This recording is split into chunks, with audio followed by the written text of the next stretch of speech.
October 28, 2018. The Power of True Prosperity. Reverend Charlie Tupper. Given at Unity of Payson, Arizona. Good morning, everyone. Good morning. I just have to say, I love coming up here. And I have to tell you, it was so beautiful outside this morning because the trees are all different colors, and so it was kind of entertaining to drive up here. But I have a question for you this morning. So this month has been all about affirming that we are prosperous, about really owning that. So I have a question, and I'm looking for answers, okay? And when I'm looking for answers, I want to say there are no right answers, and there are no wrong answers. There's just answers to the question. And the question is, what does prosperity look like to you? Freedom. Freedom. Friendship. Friendship. Prosperity to me looks like where I'm able to give to people less fortunate. To be able to give. Have that freedom. How else does prosperity show up in our lives? Love. Health. Health, love, Time. time. The big one. I call that's the big one in my life. Time. Purpose. Purpose. When we feel purpose, we feel prosperous. So all of these are ways that we feel prosperous. And each of us has a different way that we feel prosperous. So I can't really stand up here and tell you, this is what prosperity looks like. And if you just do what I tell you to do, then you will experience prosperity. Now, but of course I am going to stand up here and tell you a few things. Not getting out of it that easy. But I'm going to tell you a story. Actually, I decided I better read the story because otherwise if I tell the story, it'll go on a little longer. So I'm going to read the story. The story is a Zen Buddhist story, and it's called The Three Answers. One day, an emperor decided that if he knew the answer to 3 questions, he would always know what to do, no matter what. So he made an announcement throughout his kingdom that if anyone could answer his 3 questions, he would give them a big reward. These were the questions. When is the best time to do things? Who are the most important people? And what is the most important thing? So, when is the best time to do things? Who are the most important people? Excuse me. What is the most important thing? The emperor received many answers, but none satisfied him. Finally, he decided to travel up the mountain to visit a hermit who lived at the top. Perhaps he would know the answers. When he reached the hermit, he asked his 3 questions. The hermit, who was digging in his garden, listened attentively and then returned to his digging without saying a word. As the hermit continued digging, the emperor noticed how tired the old man seemed. "Here," he said, "give me the spade. I'll dig and you can rest for a while." So the hermit rested while the emperor dug. After digging for several hours, the emperor was very tired. He put down the spade and said, "If you can't answer my questions, that's all right. Just tell me, and I'll take my leave." "Did you hear someone running?" asked the hermit suddenly, pointing to the edge of the woods. And sure enough, a man came tumbling out of the woods, clutching his stomach. He collapsed as the hermit and the emperor reached him. Opening the man's shirt, they saw that he had a deep cut. The emperor cleaned the wound using his own shirt to bind it. Regaining consciousness, the man asked for water. The emperor hurried to a nearby stream and brought him some. The man drank gratefully, then slept. The hermit and the emperor carried the man into the hut and laid him on the hermit's bed.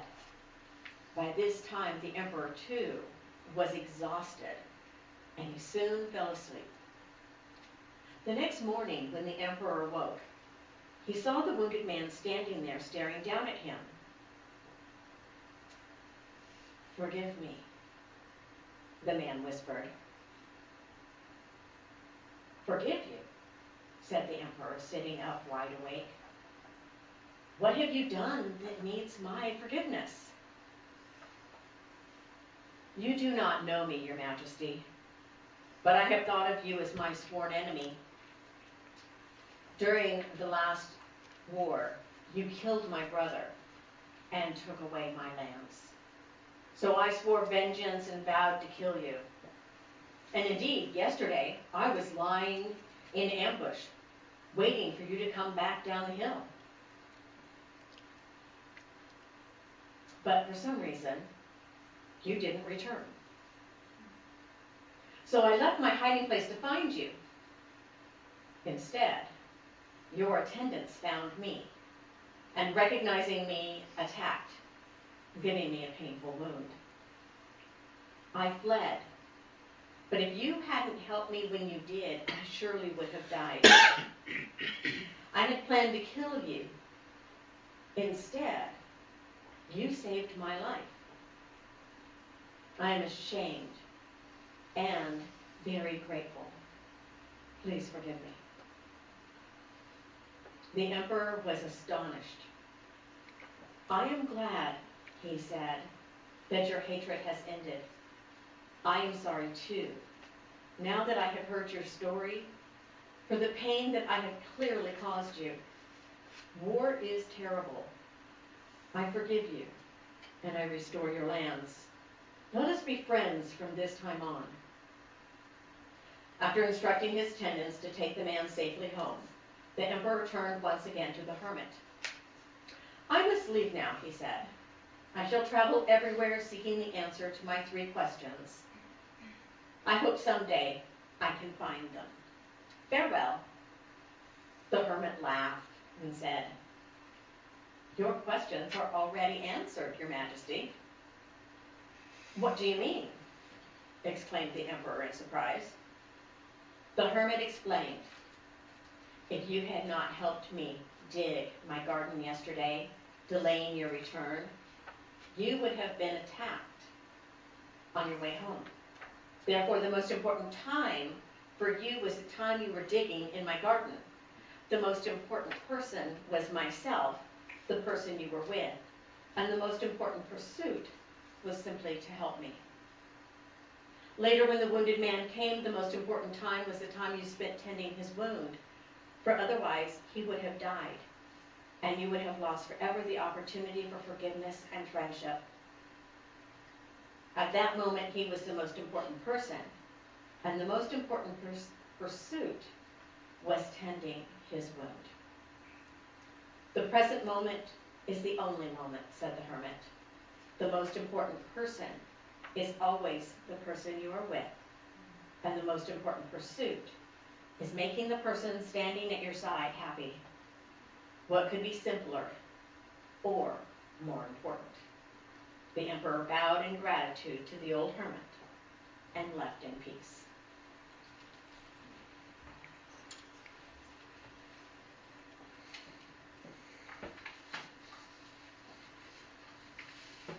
The emperor had much of what we might think of as material prosperity, and yet something was lacking for him. He knew that there was something else. There was something else. And he was willing to pay big bucks to find out what it was. The reward would be great for anyone who could answer his questions. The emperor was experiencing what we often call divine discontent. Divine discontent is something that happens within us when we're about to make a shift in consciousness. The emperor was on that brink of wanting to make a shift in consciousness. And so these questions arose, these questions that wouldn't leave him alone. But once he learned the answer to his questions, once he experienced the answer to his questions, when he experienced the answer to his questions, then he was able to feel fulfilled. That hole that he felt was there, that was lacking, where something was lacking, was no longer there. So when I look at this story, one of the things that comes up for me is the word sacred. Now, the word sacred actually means to be connected to God. So what is not sacred? Because it's all connected to God. Who is not sacred? Because we are all that expression of God. And when we look at ourselves and we can own our own sacredness, then we can step out and we can see others and see their sacredness also. If you go away today with nothing else, go away with the thought, I am sacred. I am sacred, and the people I meet are sacred. The people I give my time to are sacred. The things that I do are sacred. The ground that I stand on is sacred. No matter what I'm doing, it is sacred. So if I look at myself as being sacred, there's a great quote by Neil Gaiman, and it says, "The one thing you have that nobody else has is you." Your voice, your mind, your story, your vision. So write and draw and build and play and dance and live as only you can. To me, that is the definition of being prosperous. Being prosperous is when we can own that truth about ourselves. When we can step into our own sacredness and express that sacredness in the world. When we honor our voice, when we honor our stories, when we share our truth by the way that we live, by the things that we do, how we choose to spend our time. We make conscious choices. We become sacred. And when we do that, there's an energy that builds up within us that nothing else will suffice. All the money in the world won't fill that space within us. All the great relationships in the world won't fill that space within us. And there's nothing wrong with money or relationships or having the great job or any of that type of stuff. That all supports us on this journey. But there is a part in us that can only be filled by knowing our sacredness and by honoring who we are as individualized expressions of God. Unique. There has never been anyone else like you, and there will never be anyone else like you. Even if you believe in reincarnation and you come back, you won't come back the same. Individualized expression in this moment And it truly is just this moment, because guess what? Next week, it might be different.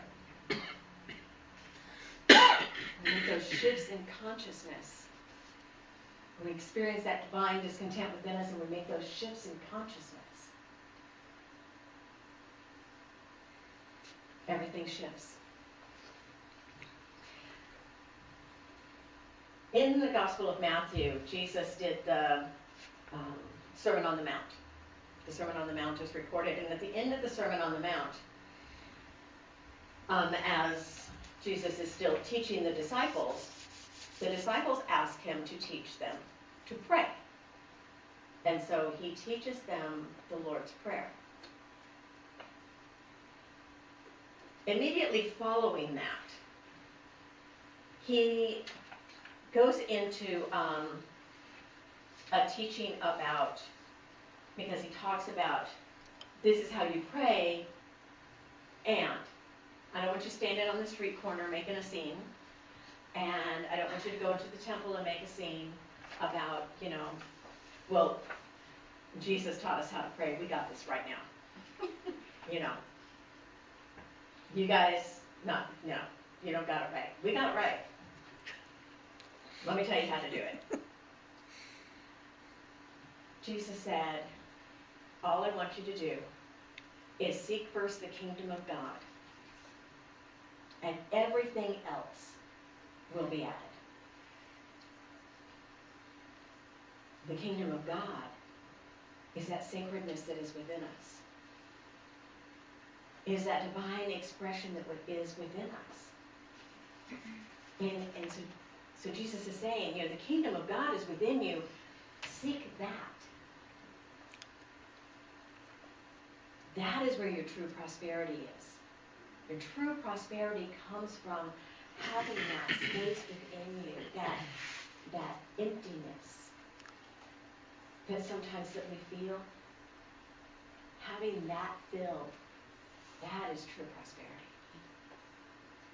And by the way, everything else will be added.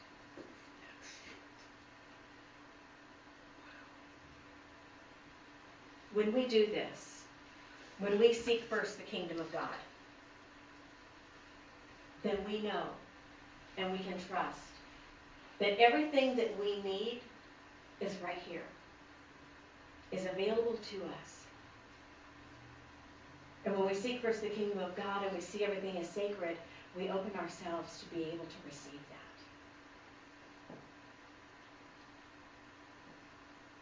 And as we open ourselves to be able to receive that, we open ourselves also to be able to give it. One of the things that I love about the story about the hermit and the emperor is that here's this emperor, he's the important guy in the story, right? He's the prosperous one.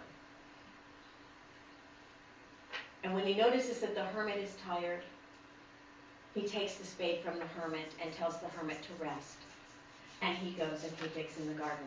He didn't dig in the garden for a couple of minutes. He dug in the garden for a couple of hours in the hot sun, letting go of his specialness in order to serve the hermit. When the man came from the woods, it was the emperor who took his shirt off and used it as a bandage. It doesn't say he thought, oh no, this is really kind of special. What doesn't come out very easy? Yeah, I don't know. Hermit, you got something we can use? No, he took his clothes and he bandaged the man because that was the need in the moment. And he knew it wasn't his only outfit. All else will be added. We show up different when we see life as sacred. We show up different when we own our sacredness. Not our specialness, but our sacredness. God bless.